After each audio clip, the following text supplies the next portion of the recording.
back, guys, to today's episode where we are about to find out whether or not you can be friends with the opposite sex.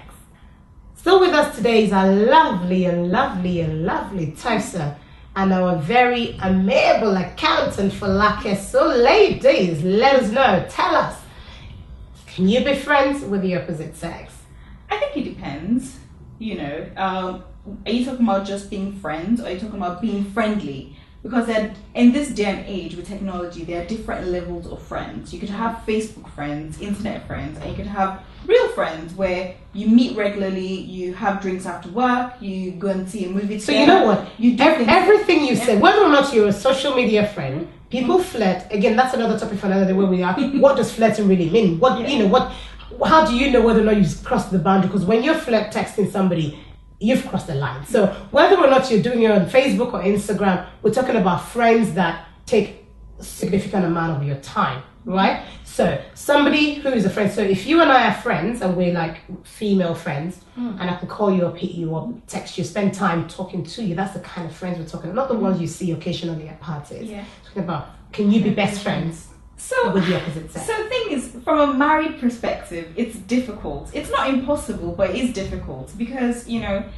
taking from my perspective, I might think, okay, it's fine, there's nothing wrong, I know we're friends, I know there's no issues, but I think it's just creating an opportunity for my husband to think something else, because even though I trust myself, and he might trust me, but saying, oh, this, man calling me, this man, we're going to the cinema, this man, we're sending each other messages, that is what I would do with a friend. Exactly. So, and from my perspective, there might be nothing wrong with it, but how does my husband feel about it? I think it puts your partner in a difficult position. It puts them in a situation where they start to think things they shouldn't really have to think, or start having arguments. And yes, so I think the bit I'll cut out from that is going to the cinema, going to the movies. Maybe not that, but you're kind of having friends that you call and you talk about issues. I'm having this issue at home, or advice on what should I do. Just before delving into that, let's find out from Folake. What are your thoughts? It's safer to not be friends, especially one where you have to confide in them. Now, it's a different thing whereby, say, for example, I'm married as well. So if my husband does something, I might want to call a male friend to get a male perspective. In that instance, then yes. But having a friend that is like my girlfriend, my husband does something, I call him, I moan about it. I think it's exposing yourself a little bit. I trust myself, but I might not trust a circumstance, because we can all be vulnerable. Yeah, we're all human. We can all be vulnerable. I think it's just adding a dimension that could be a recipe for disaster. Yeah. So I guess my question to both of you is, but why can't you be friends with the opposite sex without any motives, without somebody thinking that you're friends with benefits? But usually there's no motive until the motive comes in. Exactly. Usually everyone goes in with the best of intentions. Well, I will give an example, but this was when I was single. I had a friend, a guy, we were tight, as in literally tight. I mean, to me, there was absolutely nothing. And as far as I was aware, to him, there was absolutely nothing. Until the day I met his friend, and the friend liked me. And I found out otherwise. I actually found out or heard that, why are you stepping up to my woman? And I was like, really? So that's the thing. So we can't have until then. We had been friends for like 2 years. And then you know what's in your mind. Maybe he was just protective of you. Not necessarily, because I have a very similar situation from when I was single. I had this friend, we're really good friends. In uni, we'd have lunch together, we'd go out, have fun together. There was absolutely nothing between us. And the minute I started dating someone else, he started acting. I'm like, what's wrong with you? What's wrong with you? I would have this full-blown argument, like we'd been married for 10 years, and I was cheating on him. And I'm sure, I can't remember, I'm sure he used words, like exactly. Let me put so you never really know what's in someone else's mind. Let me put a twist in this one. The guy in question had a girlfriend. Okay. And I had made it my life's business to be best friends with her, to protect myself, because I felt that if I was friends with his girlfriend, even I, there might be that doesn't matter. No, I know. I'm just saying that even though he knew that I knew the girlfriend, but that still didn't stop. So as far as I was concerned, we were very safe, because he had a girlfriend and they've been dating for. So I guess So I think what I feel and what I'm hearing now is, whilst it's okay for you and I as girls to say, well, I can actually be friends with the opposite sex without any intention, with no motives. I think the guys somewhat always sort of have. Sometimes, and also thinking about it from my perspective, am I okay with my husband having a female friend? Well, that would have been the next question now. How comfortable I am would you absolutely be? My husband has female friends. So I think he can have friends where they see each other at parties, have fun, but like he has so many male friends. Like, what's wrong with male friends? Okay. Why? Okay. You know. You're sounding like me right now. Let's go to the one that has a friend, the husband has female friends. So how do you do it when you say he has female friends? I think, do they hit each other up on the phone and... Or he has friends that are female. Yeah. That is my classification, and they speak, be it for work purposes. I think as long as I'm aware and he makes me comfortable enough. So I think the onus is on him to make me comfortable, and he doesn't turn me into some form of spy detective who's always wondering. Yeah. So if he makes me comfortable and he doesn't hide things. So for example, he tells me, oh, I'm meeting up with X, X, and X. I ask you a few questions, you answer me, and you're not, going.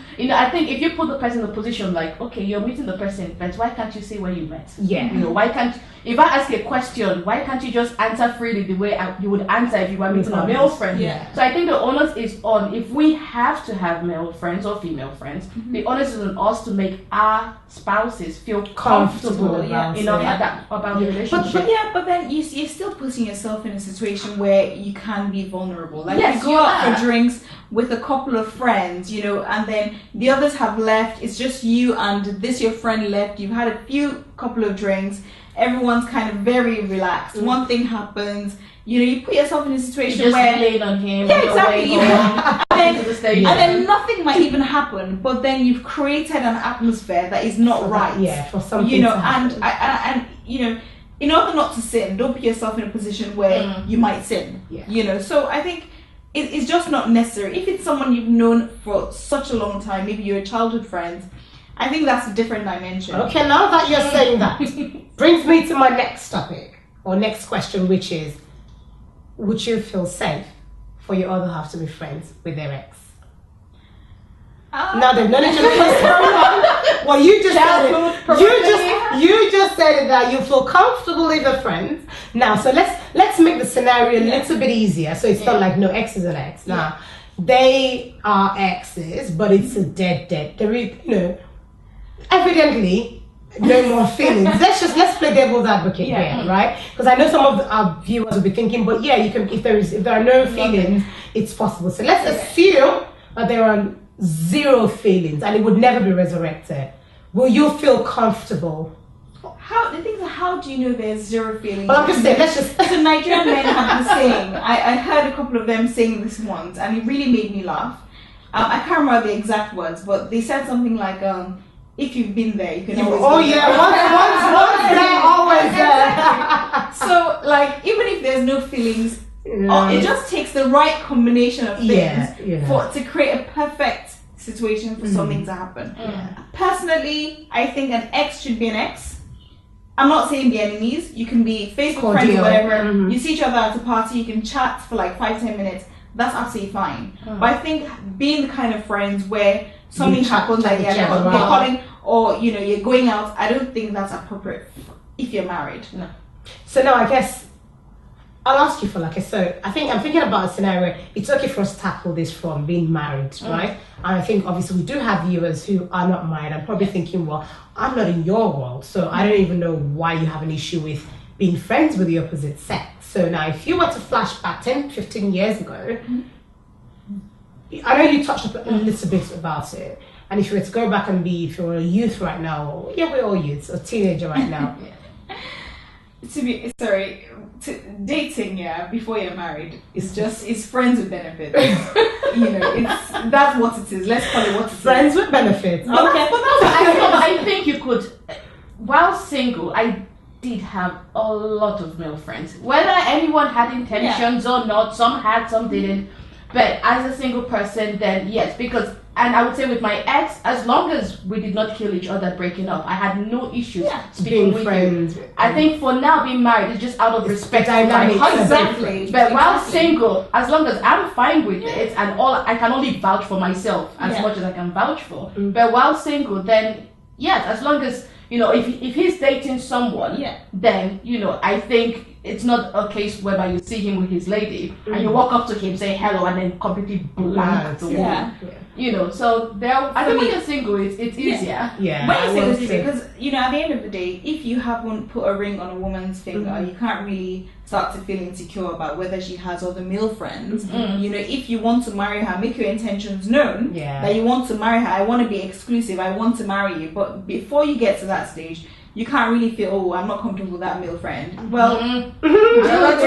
Put a ring on. exactly. Yeah. That takes me on to my final question today, which is it true? And I'm saying this because I think I read it somewhere, but I'm not going to tell you what the statistic says. Is it true that a woman, whether or not you're married or you're single, a woman can be friends with the opposite sex with no intentions? Yes. But the man always has an intention. Not some, always. So I think for the woman, definitely, I believe as a woman, you can definitely be friends with the other person. I think for the man, it depends on what she looks like physically. Yes. If it's his spec or not. If it's his spec. if it's a marriage chestnut, or marriage hardwick, you know, I think some dark chocolates. There will be men that will, even though they don't initially have any intentions, but put them in the right situation, let the right atmosphere, you know, play the right music, have the right drinks. It's just both of them, you know, together chatting, nice and chill, dim lights.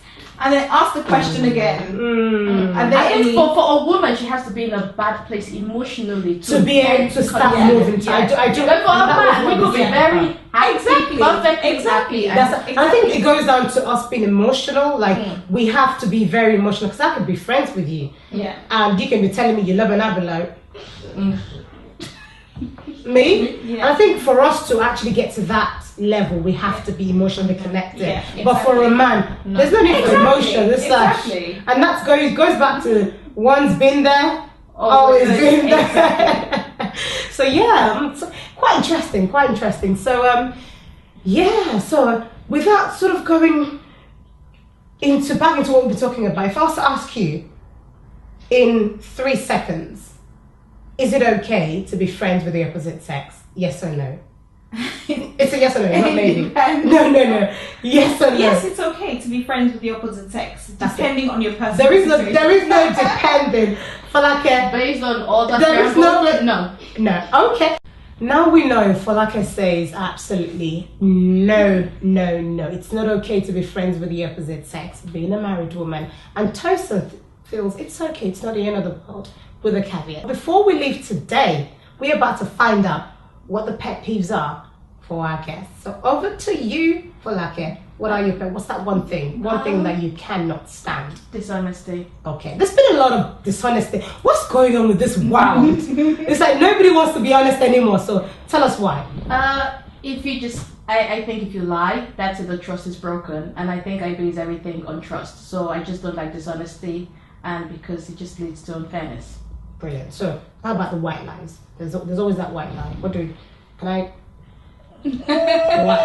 lie. I think with everything in the world, it's always a caveat. But just pure black and white dishonesty. Just being dishonest and just lying about things. I just don't like it. I rather you just say, I don't want to tell you. Tell you about it. And just outright lie. If I ask a question, just say I don't want to tell you. I'll handle that better than say a bold-faced lie. So now we know, because some of us often think, if I say that to her, she'll feel hurt. No, it's better for them to be hurt, to be honest. That's my take. Well, either way, you'll be hurt, but you'll just be more hurt knowing that you lied to. They'll be more hurt. Okay. That's good. That's a different twist to it. It's the best policy, isn't it? Yeah, like they say. But there's a whole lot of things that have been said that have not been followed through, right?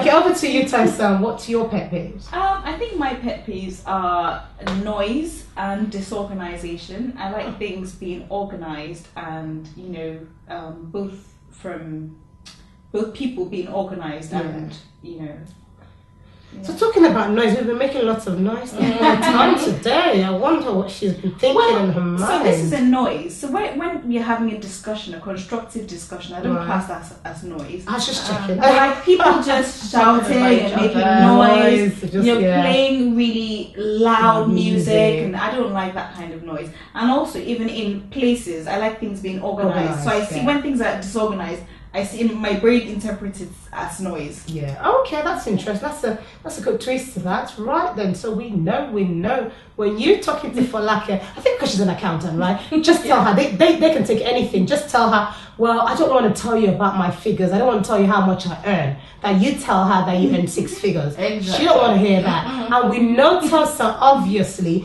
she is. I think when you meet Tosan, you know she's the very. She likes everything to be in order. She walks, even the way she walks, she doesn't waddle. So now you know what the pet peeves of our guests are. So when you meet them and see them on the road, you better be sure that you're not doing that thing to them.